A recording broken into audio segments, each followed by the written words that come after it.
exit 298, then take the ramp to Saint Augustine.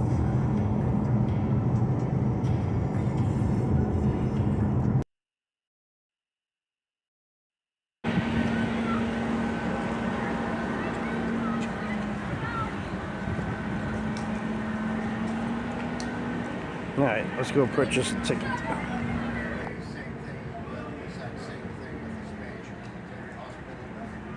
No, they should be wide open today. They should be open till 4 p.m. What do you want to do then? We want to just Do the regular trolley? do the regular trolley. Okay. 1 hour and 40 minutes to get from here back to here. That's 22 different stops. Now we are an on-again, off-again trolley tour, so you can hop off at any one of our designated stops. Just remember, when you hop off, enjoy your time. Another trolley does come along every 15 to 20 minutes. Option City at that time, and you need to get back to your original destination at about 4:30. Go ahead and start with there are artifacts from Talking about the general store here. including a bicycle called the Skull Crusher. That's right, that's that big bicycle that had the large big wheel and the small back one. And here in Saint Augustine at that time, you had to have a license, not to drive a car, but to ride that bike. Actually, the top one. Out. This building right there, that was the jail. Folks, that was built in 1889 by a gentleman by the name of Henry Morrison Flagler. You're gonna see the spot of the original jail later in the tour, but that is the one that he had built. So it was not across from his hotel. Next to that, that is Gator Bob's. Folks, you can go in there, get yourself something to eat, something to drink, buy yourself a souvenir, but inside there is the Saint Augustine History Museum, and that is complimentary with your trolley ticket. Now, we're going to be going through quite a few years as we take you through St. Augustine on your tour. If you have any questions, feel free to ask them to me, and I will get you the answer. If I don't know it, we'll just make one up. I am kidding, but we are going to have some fun on this tour. It's no more on, no more off. We are in motion. Remember, remain seated, keeping all those up back. You're going to see a black portable convict car. Folks, that very convict car right there was Sheriff Joe Perry's personal limo to take you, the convict, out to his work detail. Remember, you stayed out there until that work detail was done. It did not matter if it took 2 days, 2 weeks, or 2 months. Day or night, that is where you live. And remember, here in Florida, we have hot. We have really hot. We have 3 weeks of winter, and we have hurricane season. That's right, folks. You stayed out there. It did not matter the weather. All right, folks. Here we go. We're going to go back, all the way back to March of 1513. A gentleman landed here. That gentleman's name, Don Juan Holmes. Now, I know a lot of you were associating him with the problem of years. But it's time to forget all that. You see, he never found such a problem. Now, the real story behind Don Juan Ponce de Leon, you see, he was the very first governor of Puerto Rico. That's right, folks, the first governor of Puerto Rico. But you see, he did end up losing his job like most governors do. He lost that job to the son of Christopher Columbus. Now, remember, Don Juan was the first mate to Christopher Columbus. Well, folks, after he was done being governor, the King of Spain told him, you are going to go to Bimini and find me this fountain. Well, we know he never found that fountain because, again, it does not exist. Folks, he got thrown off course, and he landed right here in St. Augustine. When he stepped foot on land, he called this La Florida. He attempted to establish a Spanish colony. It did not take. Well, let's advance a little bit further in years. Folks, I want you to take a look to your left. You're going to see a very large cross. Now, at the side of that cross, on September 8, 1565, Pedro Menendez and Father Lopez stepped foot right here in St. Augustine. Now, before he was coming here, King Philip II told his right-hand man, look, when you get there, you're going to do three things. Number one, you're going to establish a Spanish colony. Number two, you're going to get the French. You're going to get the French off my land. And number three, and this is very, very important, everyone is to be Catholic. Well, folks, just 2 short days after he landed here on September 10, 1565, Pedro Menendez marched his soldiers on a 9-day journey north to Fort Caroline. Folks, we all know Fort Caroline as Jacksonville.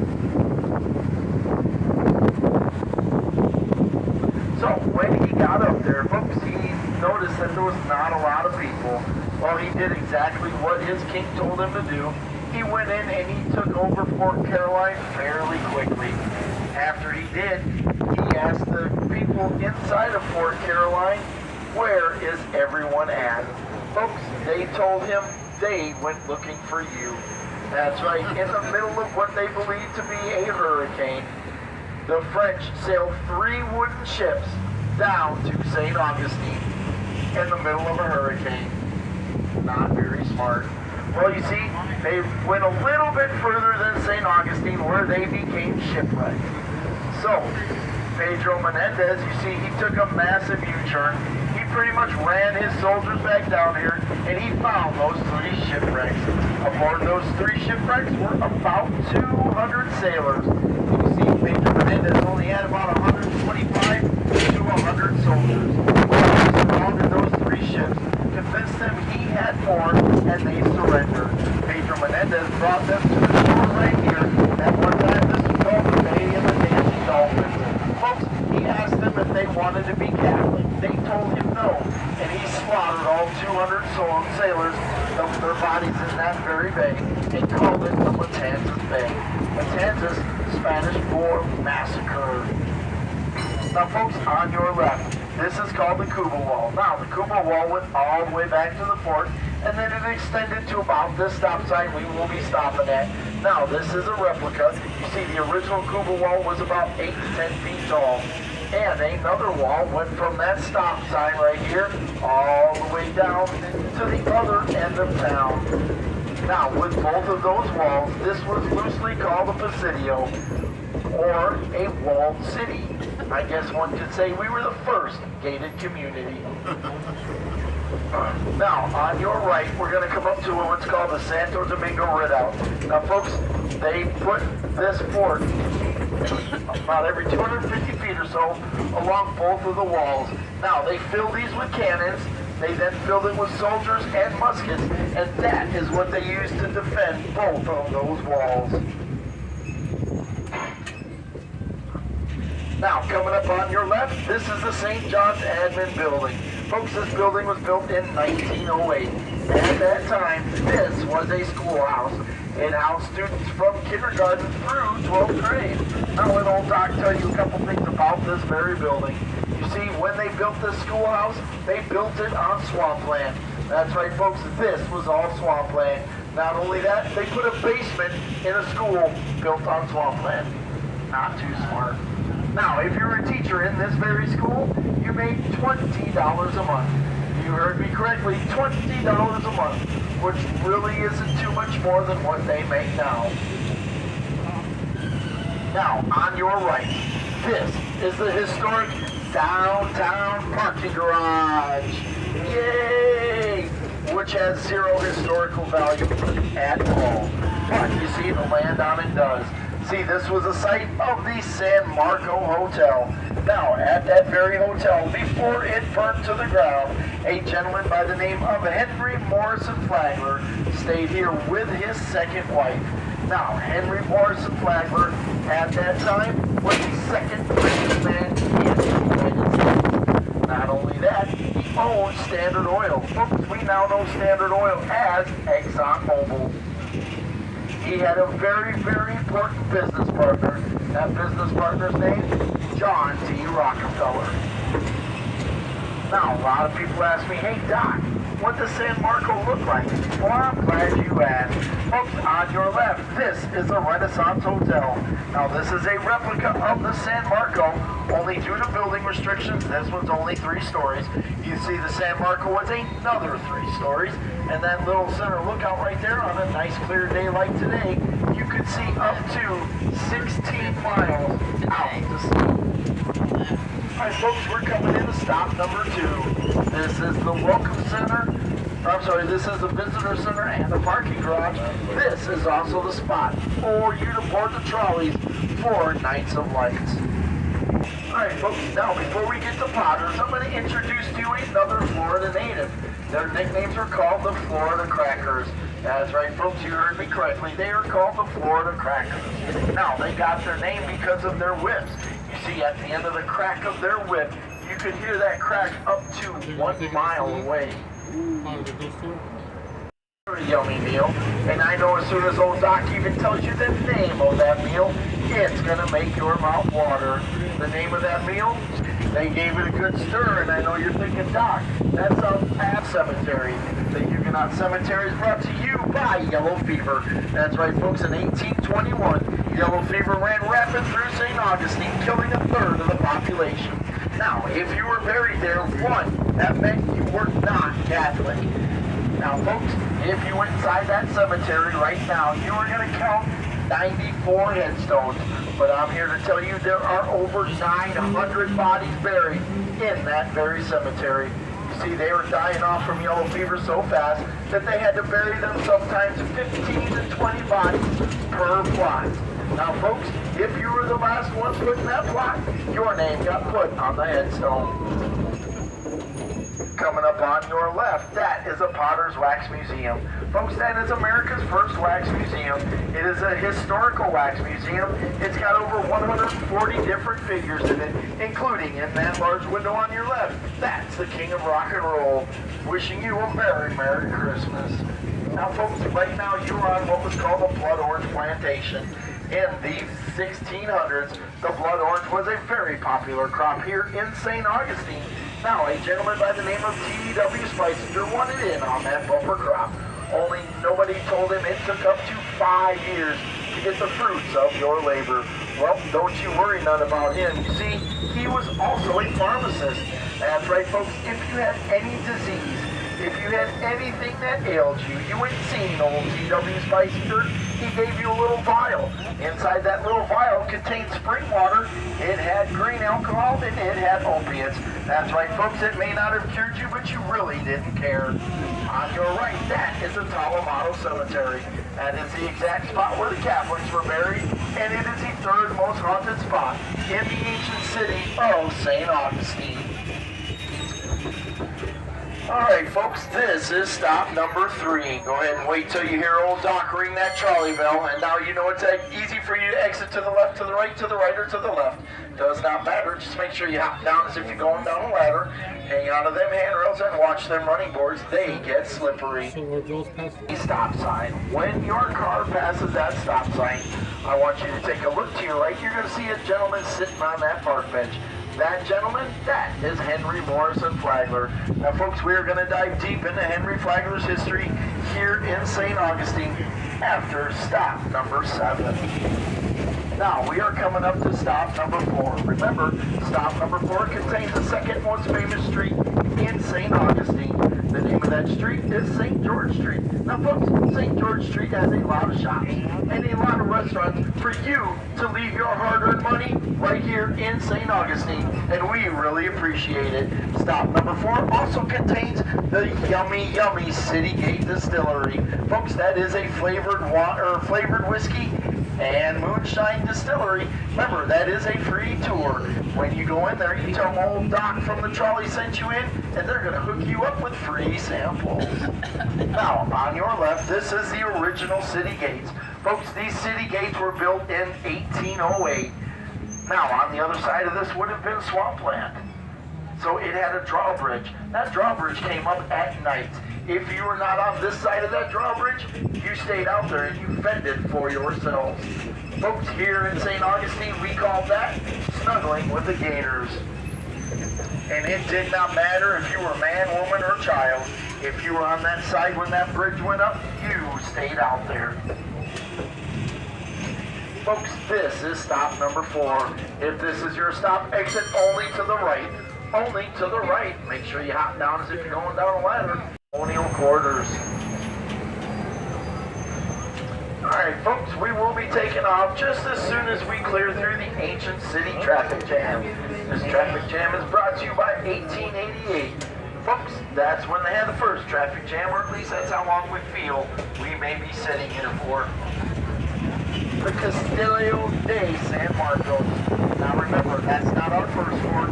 Shoot, that ain't even our 7th fort. That is fort number 10. Now the first 9 were made of wood, and they were destroyed or burned down by enemy soldiers and a pirate. That pirate's name, Sir Francis Drake.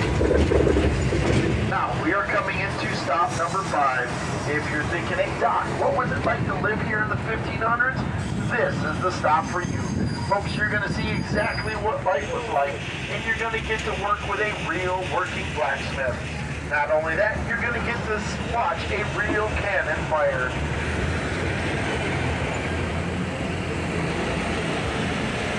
Alright folks, this is stop number 5. Alright folks, if you're just joining us, welcome aboard. My name is Doc. I am your trolley driver / tour guide through the ancient city of Saint Augustine. Stop number 6, that is our famous Bayfront stop.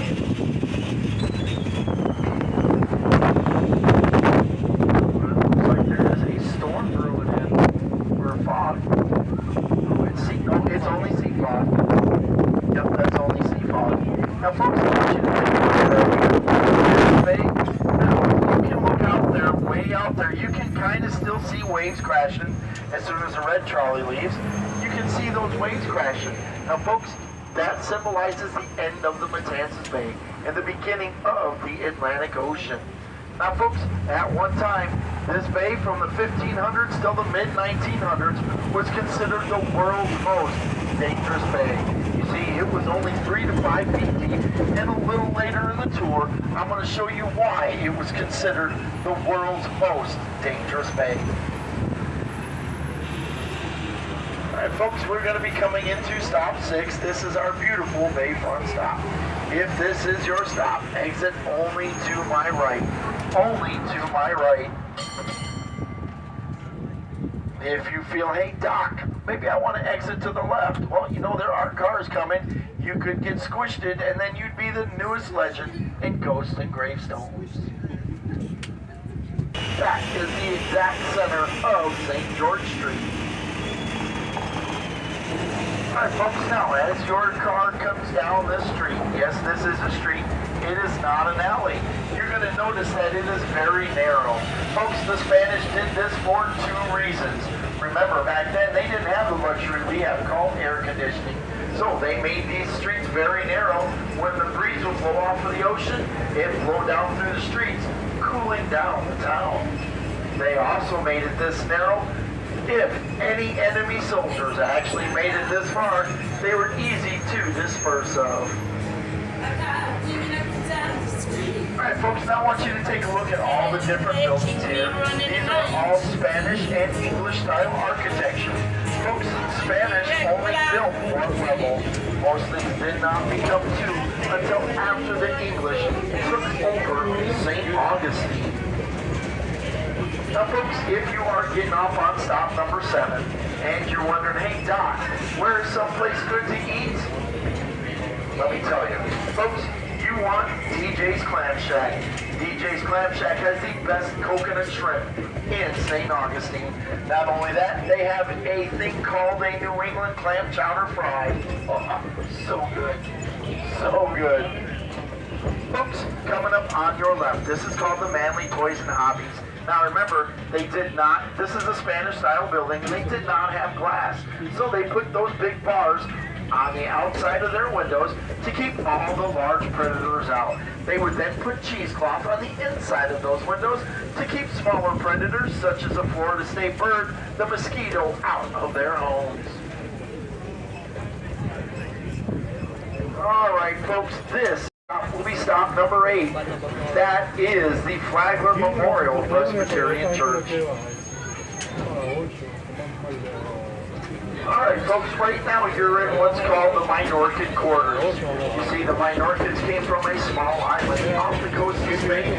They were brought here to work on a plantation in a city just south of here called Smyrna. Now folks, that very plantation ended up losing its life to a very hard frost. So a gentleman by the name of Father Camp brought those Minorcans here to Saint Augustine. He introduced them to the occupants here, where they showed those occupants how to plant their crops and how to fish using only fishing nets. Now folks, at one time, Saint Augustine was across the bay in what is now called Anastasia Island. But you see, the Minorcans stayed right here, allowing this to be called the longest continually occupied European settlement in the country. We are 42 years older than Jamestown, and we are 55 years older than Plymouth Rock. Now, when we get to this stop sign, remember I told you there was a Cuba wall type thing right here. So when we cross onto Cordova, technically we are no longer in the ancient city of Saint Augustine. We are still in Saint Augustine, but we will now be into what's called the Gilded Age.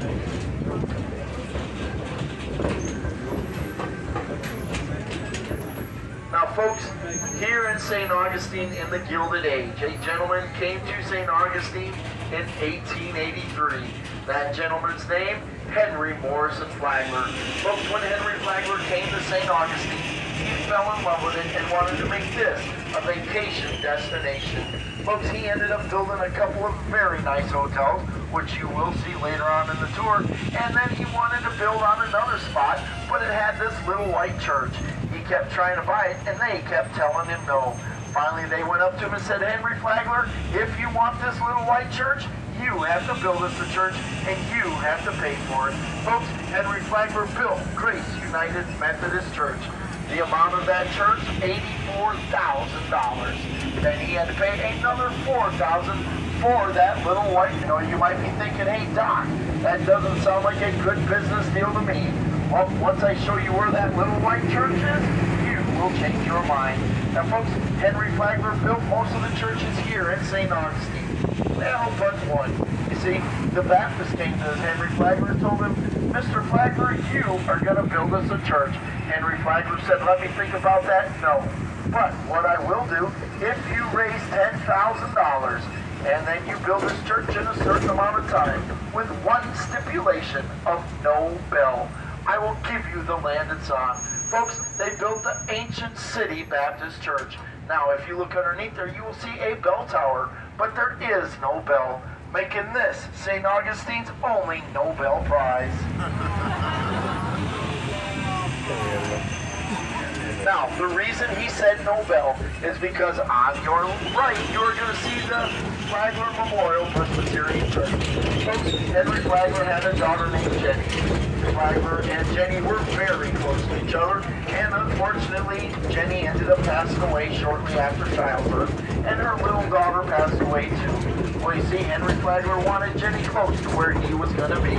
So he found a gentleman and told him, I want you to build this church in a certain amount of time. We're talking inside and out. If you do this, I will give you a king's ransom. If you do not, I will not pay you one dime. Now, folks, a lot of people think it took 5-10 years to build this entire church, when in fact, this very church was built in 361 days. That's right, he gave that gentleman 1 year to build this church, and he did it in just under 1 year. Now, folks, on this side of the church where we will be stopping, Henry Morrison Flagler, his first wife Mary, his daughter Jenny, and Jenny's daughter, who was resting peacefully in her arms, are all entombed in that very church. This is stop number 8. This is the Flagler Memorial Presbyterian Church. That is the Villa Zareta Museum. Now, before we get there, you're going to notice that nice big sign on your right. This is Flagler College. Now, folks, this college was voted one of the 20 most beautiful campuses in the country. But you see, in 1888, this was the Ponce de Leon Hotel. This was Henry Flagler's first luxury hotel. It had over 500 rooms. Folks, it was the very first hotel in the United States to ever be fully powered. That's right, you're going to see a smokestack on your right. Below that smokestack were 2 generators. Those 2 generators were installed by a very good friend of Henry Flagler. That gentleman's name, Thomas Edison. Now folks, this hotel had power 4 years before the White House. That's right, 4 years before the White House. Now, if you were a U.S. president, you stayed at that very hotel for free. 5 sitting presidents have stayed in that very hotel. One of them being Franklin Delano Roosevelt. Folks, the very last president to stay in that hotel, Lyndon Johnson.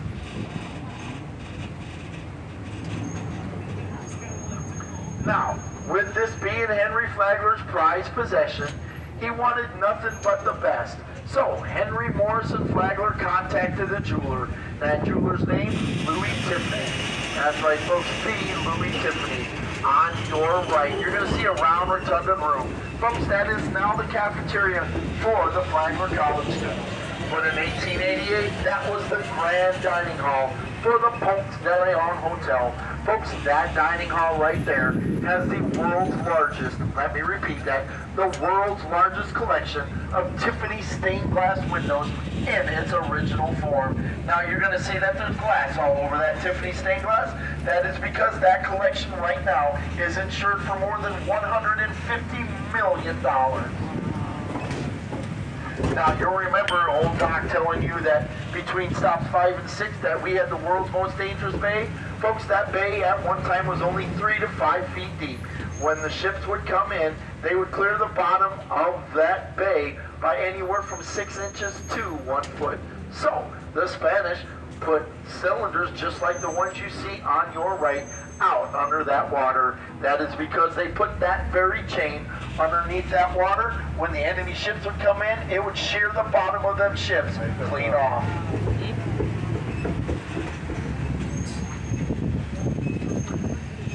Now, with this being his first prized hotel, folks, Henry Flagler knew here in Florida, we get hurricanes. So when we turn the corner, I want you to look at all the arches on the windows. We're talking throughout the entire hotel/college, including the front parts where you see the words Flagler College. Folks, Henry Flagler decided, you know what? I am going to reinforce every arch in this hotel with steel rail. That's right, he took rail from his railroad and reinforced this entire hotel.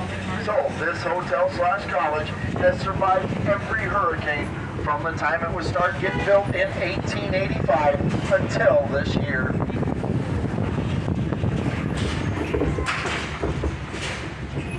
Alright folks, coming up on your right, this is the Villa Zareta Museum. Now folks, this used to be the winter home of a gentleman by the name of Franklin Smith. Now if you look at it closely, you're going to think, hey Doc, that looks kind of weird. Folks, that is called layered concrete. You see, they pour the first layer, they let it cure and harden, and then they would just simply repeat that process until the building was complete. Now, the Villa Zareta, Ponce de Leon, known as Flagler College, and Grace United are all layered concrete. You can go inside this museum. It is a very beautiful museum. Folks, this is a self-guided tour. When you go in, you're going to get an MP3 player. It's going to play either French, Spanish, or English. Now, folks, there is an article in there. They don't want us to tell you the name of it because they want you to go in and take a look at it. But I can tell you that it is over 2,000 years old. Alright folks, this is a quiet zone, so I cannot ring my bell, but I can toot my own horn. Folks, our next stop will be stop number 10. That is the Leitner Museum. Now, before that was the Leitner Museum, the gentleman that owned that building, Otto Leitner. Now you see, Otto Leitner was a publisher from the city of Chicago. It's a college getting a makeover. Called Hobbies. Hobbies was all about collecting things. He had such a mass collection that he purchased that very building, and he filled the entire building with his collection. Well, you see, he died in 1947.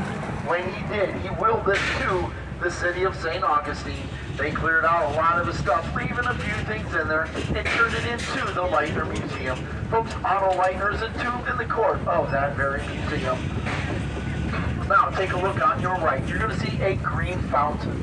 Folks, at the side of that green fountain was that little white church. You see, before that was ever even the Leitner Museum, this was the Alcazar Hotel. This was Henry Flagler's second hotel. Now, they call this one the Working Man's Hotel. The reason they call this one the Working Man's Hotel is because you could stay here for as little as 1 day or as long as you needed. Now, if you went across the street, that was the Ponce de Leon Hotel. Folks, that was a seasonal hotel. You stayed there from December until the end of March. The cost of that stay, $4,000. Folks, it did not matter if you stayed there 1 day or you stayed the entire season.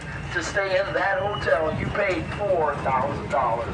Now, if that hotel was around today and it was still a seasonal, it's estimated that it would have cost you about $25,000 to stay at that hotel.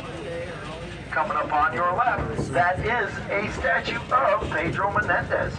Now, keep in mind, Pedro Menendez is the founding father of Saint Augustine. Folks, this is stop number 10. If this is your stop, wait till I ring that trolley bell, and then you may exit only to the left. Only to the left. We continue on your tour. Let me tell you a little bit about the Alcazar Hotel. Now, Henry Flagler put in a full casino. That casino was 3 stories, and it was on this side of that hotel. Not only that, he put in a very large indoor archery range. He put in a full bowling alley. It contained 2 billiard halls.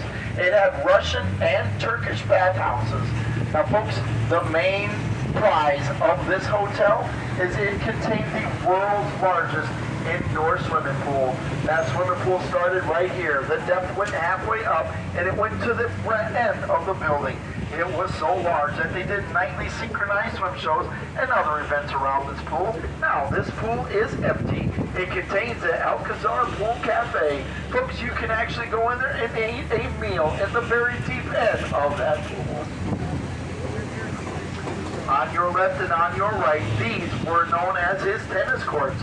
Fellas, you came out here and you played a nice, relaxing game of tennis. I'm sorry, ladies. At that time, it was not dignified for you to play tennis. Translation, the fellas didn't want you kicking their butts. Now, folks, when we take our right, we are now going to be in the historic Lincolnville District. Now, the Lincolnville District is key to the civil rights movements both here in St. Augustine and in the United States. On your right, you are going to see the Trinity Church. That is one of 2 churches that Dr. King has actually spoken at here in St. Augustine. Coming up on your left, this is the Accord Civil Rights Museum. Originally, this was the dentist office of Dr. Robert B. Haley. You see, he was the first black dentist in the state of Florida. Now, he had a client. That client's name?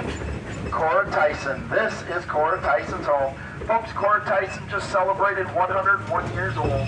She is still with us and likes to watch tourists every once in a while. But Dr. King stayed at that very home. He signed her family Bible, and it's on display at the Accord Museum. All right, folks, we're going to get ready to take a left. We're going to be on Dr. Martin Luther King Jr. Avenue.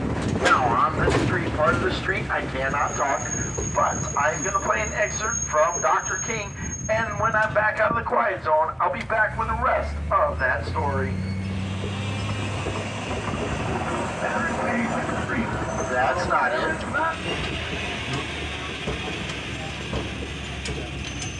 I had a time to There we go.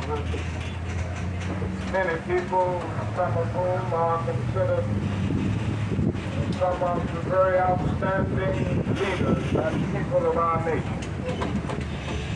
I believe that I was uttering when I said to them that the Negroes from St. Augustine, Florida, and those that have come in from among the and then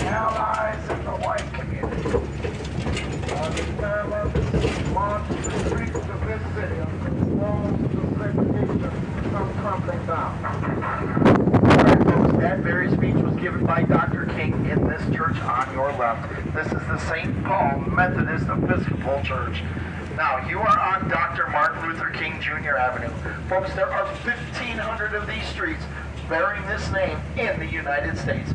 Only 2 of them have the distinction that Dr. King has actually marched on. You are on one of them right now, and the other one is in Atlanta, Georgia. Now, folks, after Dr. King gave that very speech, when he stepped out of that church, he was arrested. His thumbprint, along with some other civil rights memorabilia, are inside that very museum. This is the Lincolnville Museum and Cultural Center. This is stop number 11.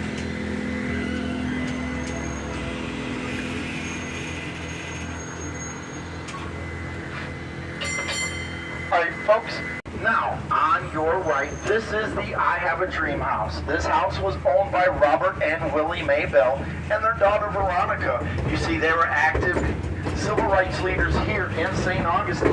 Dr. King has stayed at that very house. Now, folks, there are about 35 of those houses in St. Augustine, scattered all around. You see, they had to have those to move those civil rights leaders from fear of death threats and being arrested. Now, we are coming into another quiet zone, unfortunately. When I turn on my left, this will be the St. Cyprian's Episcopal Church. Folks, this is one of only 9 remaining Black Episcopalian churches in the United States. I will be right back.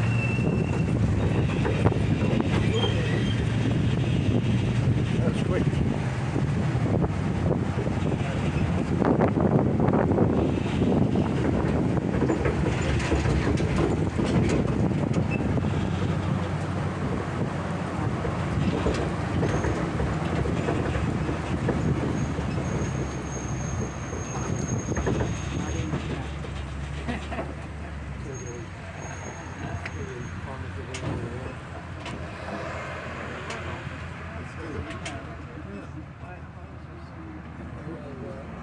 For bearing with us through that quiet zone, you are now on what's seminal for the word orange. Folks, this is called the Oahu Plantation. Now, this plantation was a very, very large plantation. Unfortunately, like the rest of them, it was destroyed by a very hard frost. Now, remember me telling you, Oahu is seminal for the word orange, which would make sense since this was Florida's largest blood orange plantation. On your left, this is the St. Augustine still active fishing shipyards. That's right, folks, here in St. Augustine, we still have our fishing shipyards.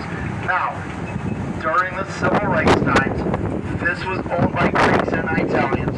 Folks, they would rent 50% of their fishing vessels to the black fishing captains so that they too could fish for their communities. Now, if you want some of the best fresh caught seafood, and by fresh I mean that ship came in about 6 a.m.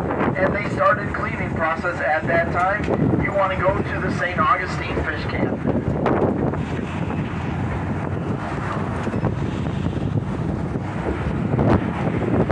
Alright, folks, coming up on your left. Remember, that is the St. Augustine Distillery.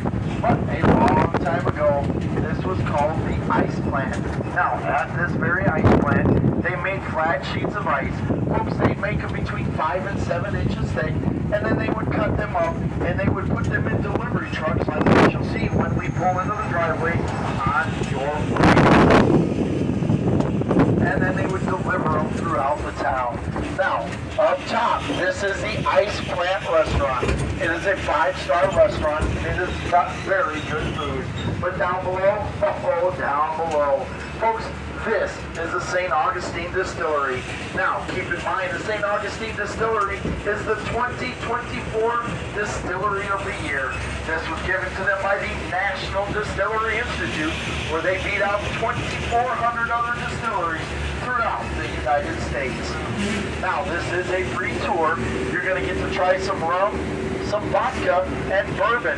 Our award-winning bourbon is distilled and bottled right here in St. Augustine. Now, you might be thinking, well, we have kids, Doc. That's okay. You can take the kids in there, too. They're going to get to try a nice, refreshing glass of 2024 lemonade.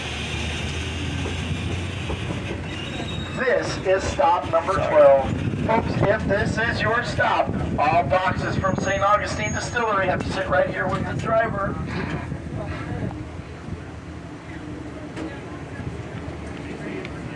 Oh yeah, you can hop on. That's right, folks.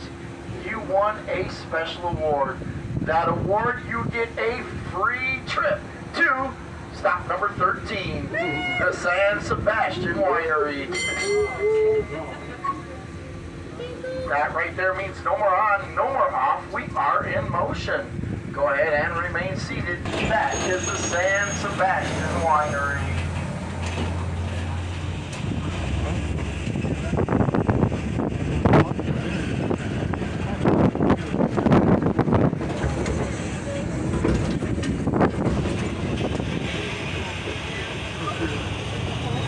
Folks, as we continue our tour, I want you to take a look to your left. You're going to see a brown brick building in front of you. The closer you get to it, no, you did not have too many free samples, and no, you did not hit your head. You are really seeing stars. Folks, there are 27 stars on that building, signifying Florida becoming the 27th state in the Union. Now, a long time ago, this was the Carbo Cigar Factory. Ladies, at this very factory, you roll the cigars. That's right, they figured you had the smaller fingers, so you could roll a tighter cigar. Now, fellas, don't you feel left out none. You see, you had a job here, too. That's right, for 12 hours a day, you were the ladies' entertainment. That's right, you sang for them, you danced for them, you even ranted them. Unfortunately, you were not very entertaining. You see, the ladies could not keep up with supply and demand, and it went out of business. Now, are there any, with a big hooray, are there any chocolate lovers on this trolley? Oh, come on, that was weak. Are there any chocolate lovers on this trolley? All right, folks, right there, that is the Whetstone Chocolate Factory. You can hop off on stop 13, take a walk down to that chocolate factory, take a tour through that chocolate factory. Now, if you're seasoned just like this trolley driver is, when we were younger, we enjoyed a nice Cadbury egg. Folks, that Cadbury egg came from that factory. You see, that very factory was the specialty chocolate supplier to the three major chocolatiers. Folks, that included Hershey's chocolate. If you've ever enjoyed an almond Hershey Kiss, the originals came from that factory. All right, folks, this is stop number 13. This is the San Sebastian Winery. Now, they have 12 different styles of wine. Folks, the sweet sides of this wine are made by the muscadine grape. That muscadine grape is grown right here in Florida. Now, this is a free tour. You're going to try 7 different samples of wine. You're going to try everything from very dry to very sweet. This is stop 13.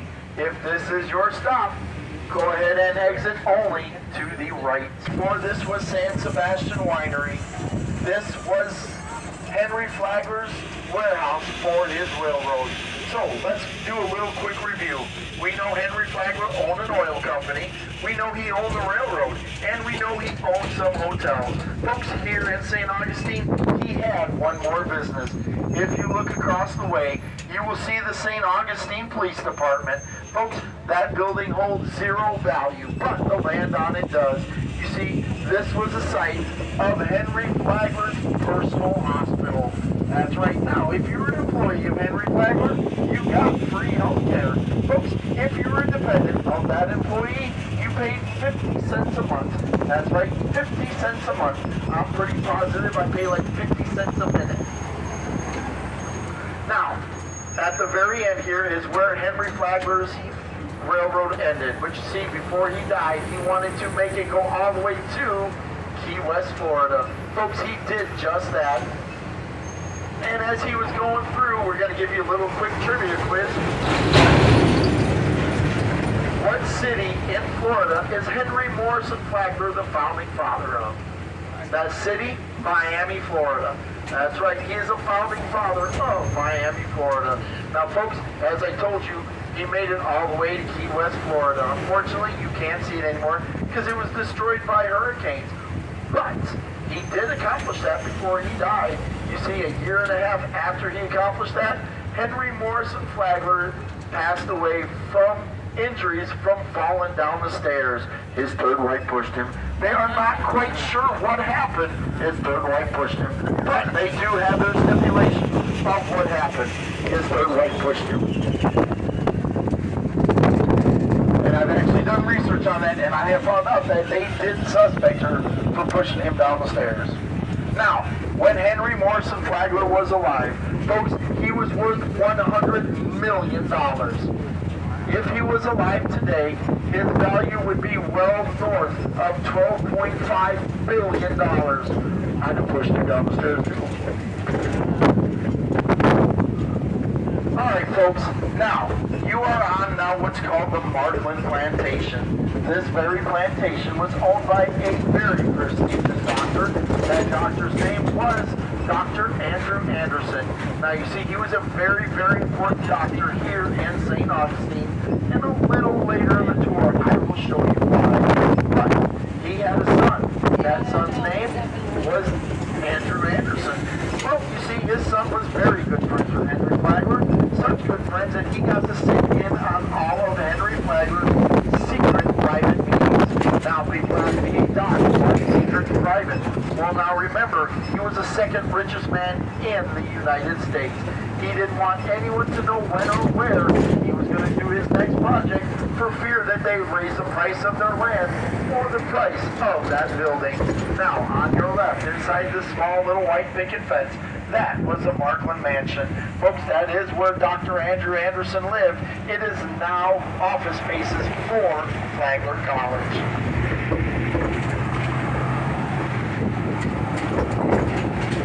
Alright folks, as we get back to the Villa Zareta, remember that was the winter home of a gentleman by the name of Franklin Smith.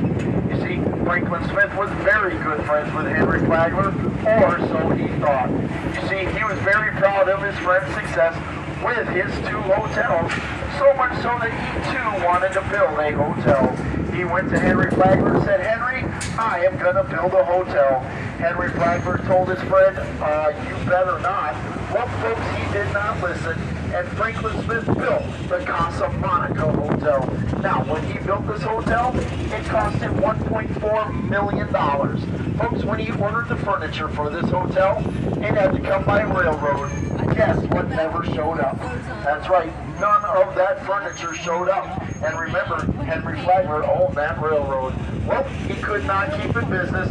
He went out of business, and his friend Henry Morrison Flagler bought that very hotel.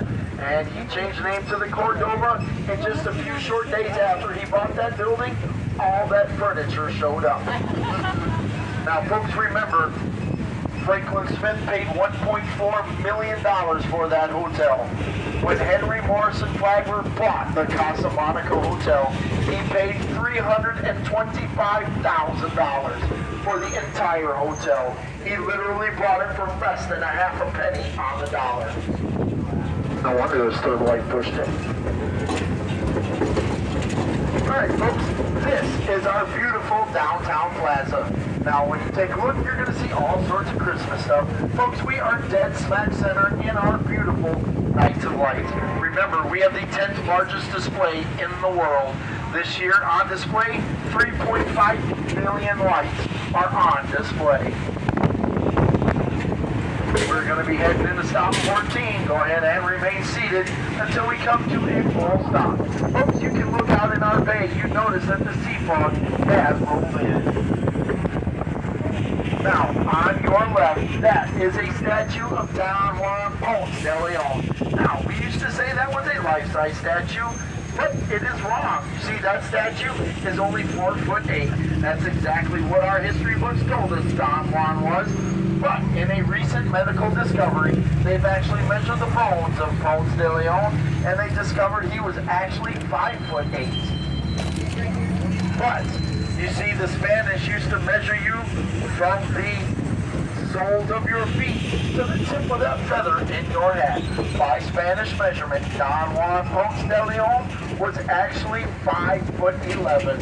Folks, if that is true, then I'm going back to my VA doctor. I'm putting a feather in my hat, and I will soon be 6 feet tall. Alright folks, we're coming up to stop number 14. This is the Basilica and the very far south end of St. George Street. If this is your stop, remain seated until we come to a full stop. You hear that trolley bell ring, and then you know it's safe for you to exit only to my right. Folks, only to my right. Right there means no more on, no more off. We are in motion. Go ahead and remain seated until we come to a full stop.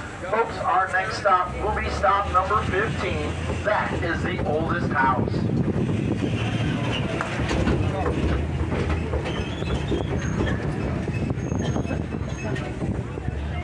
Alright folks, now right in front of us, this is the Ponce de Leon Hotel. Now folks, when Henry Flagler built that very hotel, he was not paying attention. You see, he built a 500-room luxury hotel across from a jail. That's right, on your right, not the building, but the land that's on, that was the site of that jail. Folks, he got tired of all the inmates giving cat calls to all of his people, so he went to the city and told them move that jail. The city of Saint Augustine laughed in his face and told him, we don't have money for that.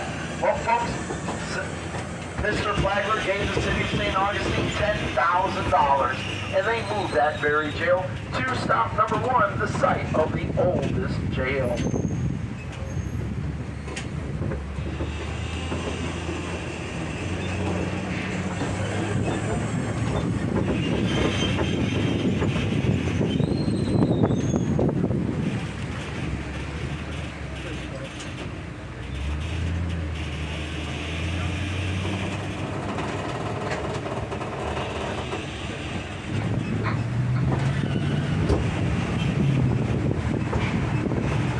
Alright folks, coming up on your right, this is the Trinity Parish Church. Now, this church contains Tiffany stained glass windows, but if you count the third window, 1, 2, 3, the very colorful one, that is hand signed by Louis Tiffany himself.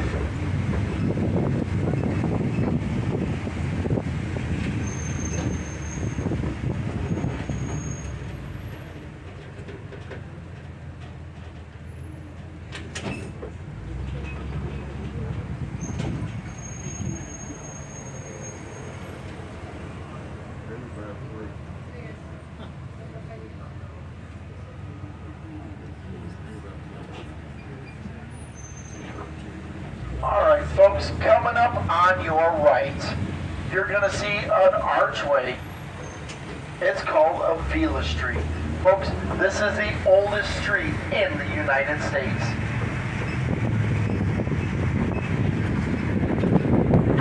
Now ladies, this building, the yellow one on your right, this was one time called the surprise store. You see, the reason they called it that is because you never knew what they were going to get. Could be furniture, could be a fur coat. Now, at that time, you were not allowed to have cash or credit. But you see, when you stayed here in St. Augustine, you still went shopping. You just simply charged it to your room. That's right, fellas, when you went to go check out, surprise, she went shopping. Alright, do we have any pirate fans on the trolley? Folks, coming up on your left is St. Augustine's own real working, real sailing pirate ship.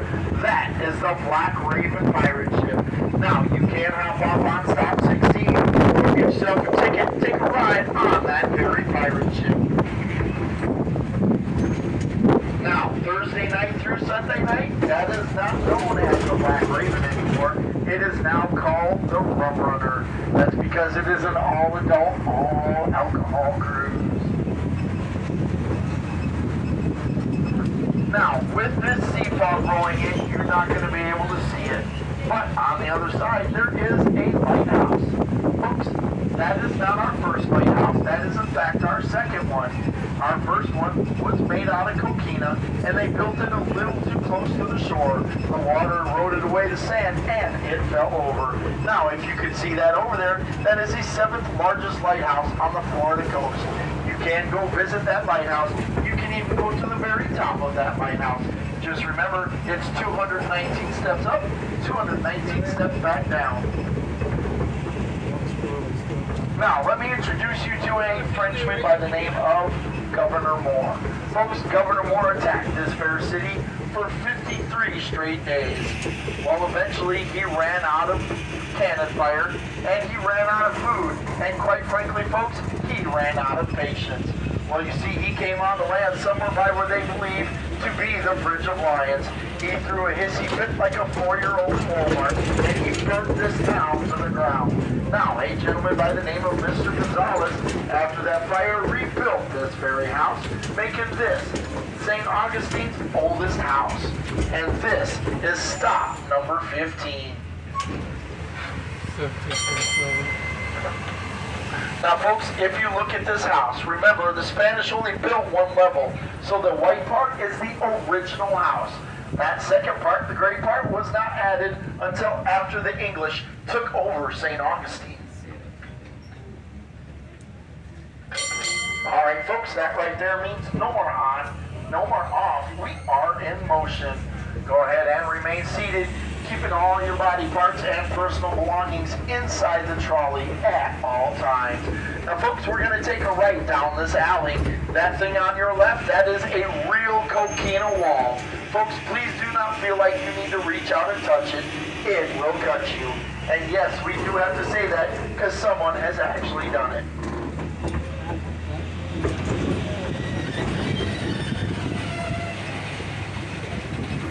All right, folks, when we take our left here, you are now on a very, very, very key piece of history here in St. Augustine. So I want you to look all around, absorb it all in. Take pictures if you want to. That way you can show all your friends and all your family that you were in the parking lot of the oldest house.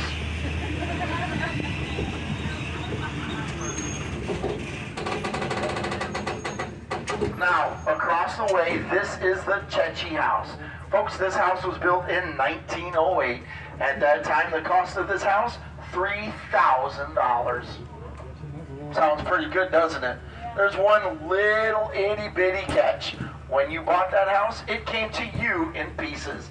That's right, folks, you had to put it together. Some might say this is the 1908 version of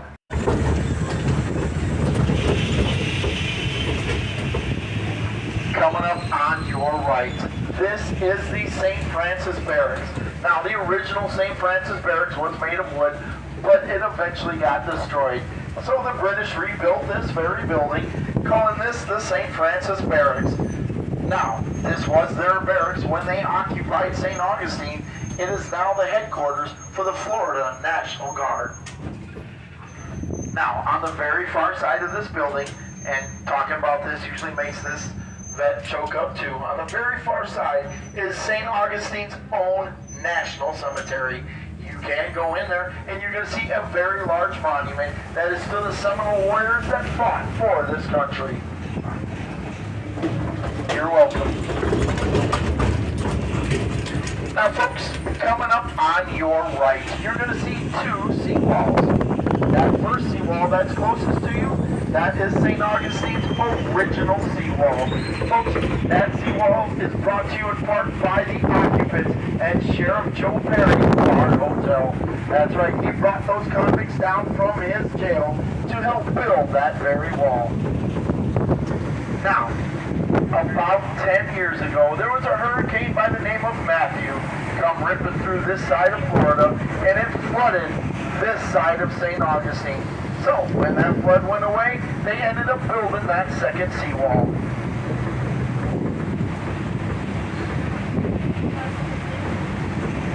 Alright, folks, coming up on your right, I'm not talking about that restaurant right there that's been being built for the last 3 years and still is not complete. I'm talking the other side. This is Saint Augustine's Marina. Now, folks, keep in mind that this is the oldest, longest continually ran and maintained marina in the country.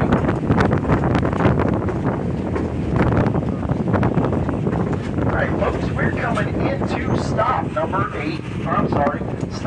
16. If this is your stop, go ahead and remain seated until old Doc comes to a complete stop. He rings that trolley bell, and then you know it's safe for you to exit only to my right. Only to my right. You might be thinking, hey Doc, there's a double line there. We should be good. Yeah, these drivers don't pay attention.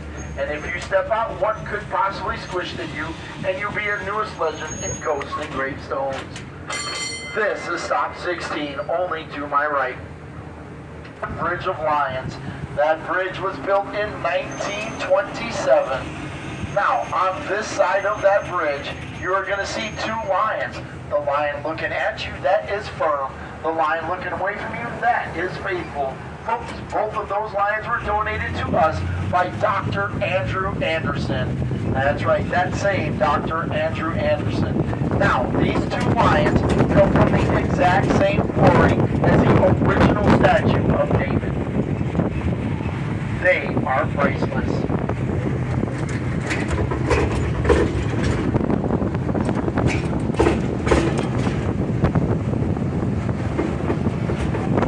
Yeah, it's Seafon. Now, folks, on the other side of our marina, that is Anastasia Island. You can still kind of see a little bit of it. Now, Anastasia Island is key to the building of the Castillo de San Marcos.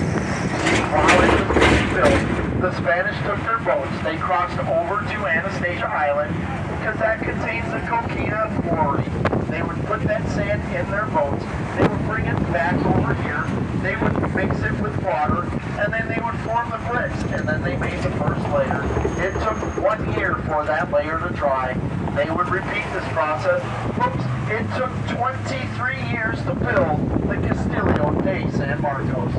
And this is the oldest masonry fort in the country.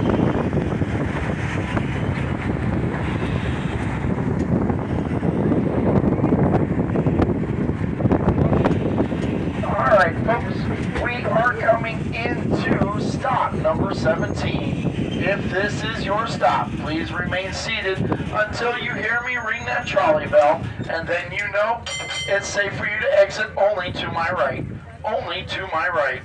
Those conversations down to a minimum so others may enjoy your tour. Now, folks, if you look at this very fort, you're going to see what looks like white blotches. That is, in fact, plaster. You see, the Spanish knew that coquina was absorbent, so they plastered this entire fort. They then painted it white, and they put a red X, just like that Spanish flag you see on your right, on the front of the fort to let anybody know that came into our bay that this was Spanish-occupied territory. Now, the gentleman over that is King Philip II. Now, folks, remember, that is a Spanish flag. But the red X is not Spanish. You see that red X in there is of French origin. That is because King Philip II's mother was a French princess. Now, folks, King Philip II held two crowns. Not only was he the King of Spain and all the countries surrounding it, but he was also the Holy Roman Emperor. Now, when we come on the Castillo, or when we come on the San Marco here, we just have, oh, thank you. I want you to take a look at that fort. Remember, that is a 10th fort, but folks, that fort right there was in danger of being destroyed. Not by any weather elements, or any enemies, or any pirates. The gentleman that wanted to destroy that fort, Henry Morris Flagler. You see, right here, he wanted to build a luxury 18-hole golf course. He went to the city, told them to buy the Castillo, and tear it down. Well, we can obviously see how that ended for him. But being a businessman, he didn't say no. You see, he built a luxury 3-hole golf course. That 3-hole golf course was right here on your right, and it extended all the way to the park's headquarters. Now, folks, here in Saint Augustine, we do have a very nice 18-hole golf course, and it is in fact owned by descendants of Henry Morrison Flagler.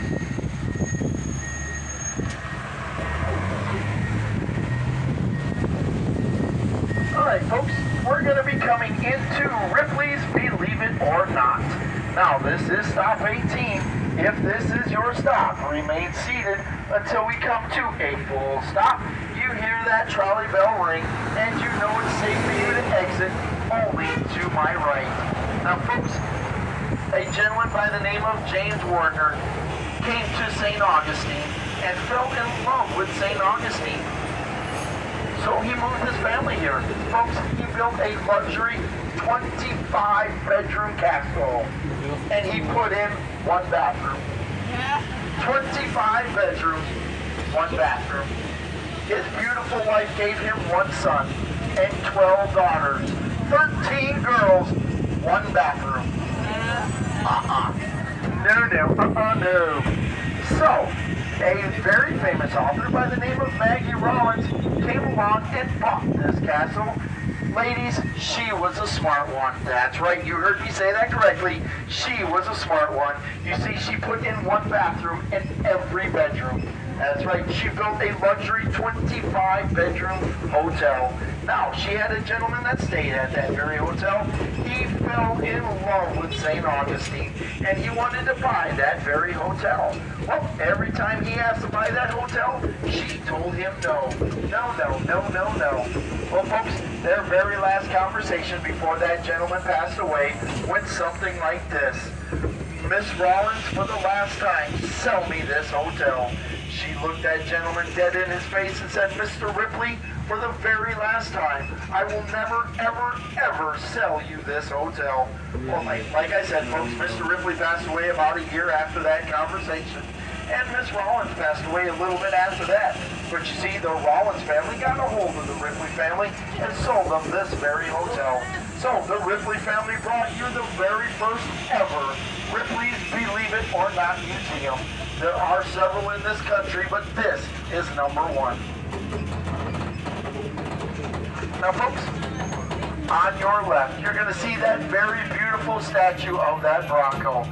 Now, that Bronco is made out of hubcaps, bumpers, and other aluminum parts. The gentleman that made that Bronco built it for the Denver Broncos. He built it for them during their Super Bowl against the Giants. You see, the Broncos were supposed to win that Super Bowl. It's too bad nobody told this to the Giants. The Giants embarrassed the Broncos in that Super Bowl, and the gentleman that built that statue, folks, he was so furious. He went back to the Denver Broncos, took that very statue and planted it right there. Believe it or not.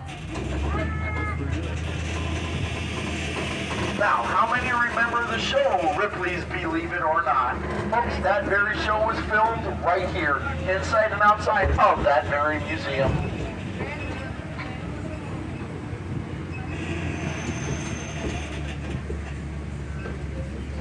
Alright folks, this is stop number 18.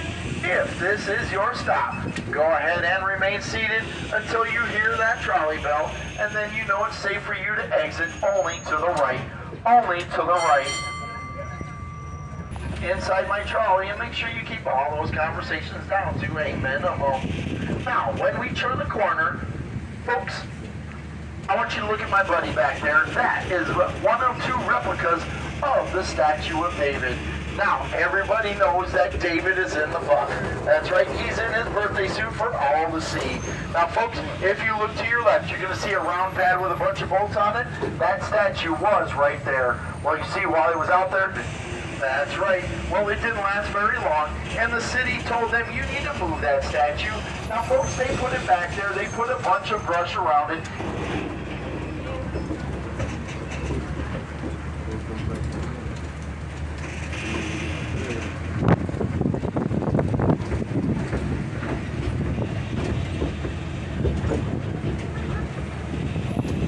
Look to your right, you're going to see a large gray home. That was a home of Miss Abbott. You see, right now you're on what's called the Abbott track. Now, Miss Abbott was around during the Civil War times. Ladies, at that time, you could not own land and you could not own a business. Well, you see, she inherited 120 acres of land, and she liked to build houses. Well, ladies, you might say she found a way to stick it to the government. She put that land and that business in her 12-year-old brother's name. She then turned around and successfully built 129 different homes. 124 of them homes are still with us today. The 5 no longer with us would have been here on your right by the Firestone. Now, if you look on the other side of that Firestone, you're going to see that yellow house with the tin roof on it. That is one of the original homes. Now, folks, you are on San Marco. If you're going to be with us in St. Augustine for a few days, you really need to take a walk up and down San Marco. Visit all of our many different shops. If you make it to this side of San Marco and you have a sweet tooth just like this trolley driver, go ahead and stop in the Lily's Cupcakes. She has the best cupcakes in St. Augustine. You see, I know this. When I started here, I weighed 125 pounds. I am now 210 pounds of solid cupcake. On your right, you're going to see that very large cross. Folks, that cross is 208 feet tall, and it is the site that on September 8th, 1565, Pedro Menendez and Father Lopez stepped foot right here in St. Augustine.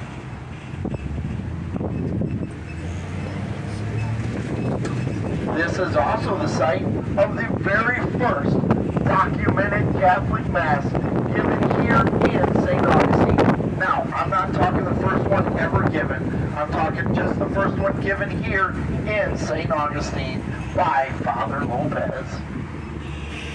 This is Our Lady of Liliche, also known as Mission Nombre de Dios, our mission of God. If this is your stop, please remain seated until we come to a full stop. You hear that trolley bell ring, and then you know it's safe for you to exit only to my right. Folks, only to my right. And please, once you exit to your right, turn around and take a look at the lip of that very concrete. Please do not trip over it. This is stop seated until we come to our next stop. Folks, our very next stop will be stop number 21. Now, speaking of stop 21, when we get there, I'm going to introduce to you the oldest living resident in St. Augustine.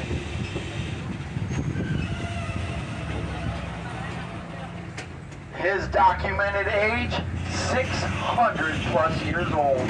That's right, folks, his name is the Old Senator. Now, the Old Senator has a couple of nicknames. One of those nicknames is called the Kissing Tree. Aww. That's right, folks. Legend has it, if you kiss the one you love, or the one you're with, under that very tree, they will stay with you forever. Now, folks, if you have children, I encourage you to kiss your kids under that tree. Just make sure you have a large basement, because they are going to live with you forever. Now, he is also called the love tree, and here is why. Folks, this very oak tree has a real sable palm growing inside of the oak tree. You heard me correctly. There is a tree growing inside of another tree. When you get up to the sign that says the Old Senator, take a look up there and you'll see the leaves of that palm tree. Now, there are 7 of these trees in St. Augustine. This is just the oldest and the most famous. Parts of it you can kind of see the leaves. But, like I said, once you get right here to the Old Senator, take a look up there and you will see the palm leaves of that tree.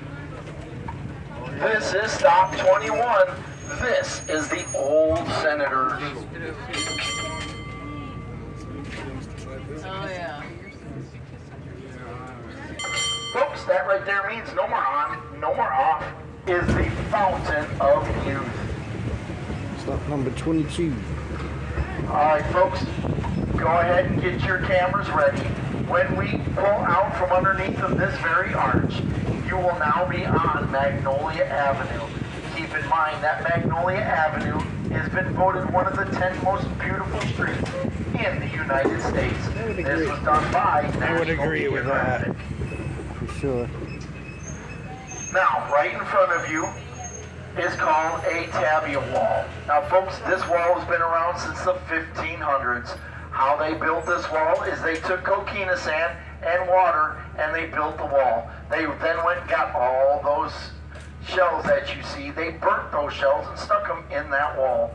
Now folks, at that time there was no such thing as antibiotics, and it was believed that those shells ended up having diseases in them. When you would jump it and it would scratch you, that was a death sentence. Now on the other side of that wall would be smooth, obviously, because that's where you stayed.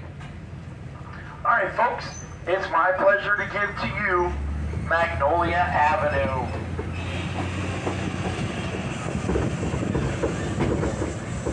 Now, if you're not aware of what's growing from these trees, that is called Spanish moss. Now remember, it's not Spanish and it's not moss.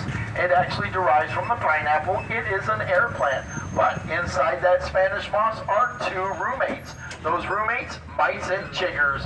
That's right, folks. If you do not know what a chigger is, it's a little red or black bug that burrows into your skin. Now, a gentleman by the name of Henry Ford put this very Spanish moss in one of his first automobiles, only nobody told him you had to boil it first. That's right, you might say that was a result of the first automobile recall. Now, another gentleman by the name of Sheriff Joe Perry put this very Spanish moss in the prisoners' mattresses and their pillows, and he purposely did not boil it. And guess what, ladies? That included you too. Alright folks, this is the beautiful Fountain of Youth. Now, if this is your stop, you're going to get to see a Timucua Saloy Indian village that is over 4,000 years old. You're going to get to see a two-story planetarium that you can map out the route of Don Juan Ponce de Leon. And then you can go into the spring of eternal hope. Alright folks, this is stop number 22. If this is your stop, wait till I come to a stop, I ring that trolley bell, and then you know it's safe for you to exit only to the left. Only to the left.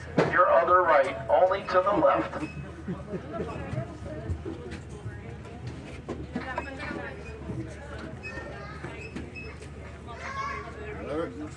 Yes, I knee replacements. Now, our next stop is stop number 1. That's right, to jail. You're going to jail. This guy's fake. Alright, folks. Now, we are going to be going through a little bit of a quiet zone, so I'm going to play a excerpt from our owner and chief conductor, Chris Phelan. When you see a tree on your right with a smiley face in it, that is when I'll be back.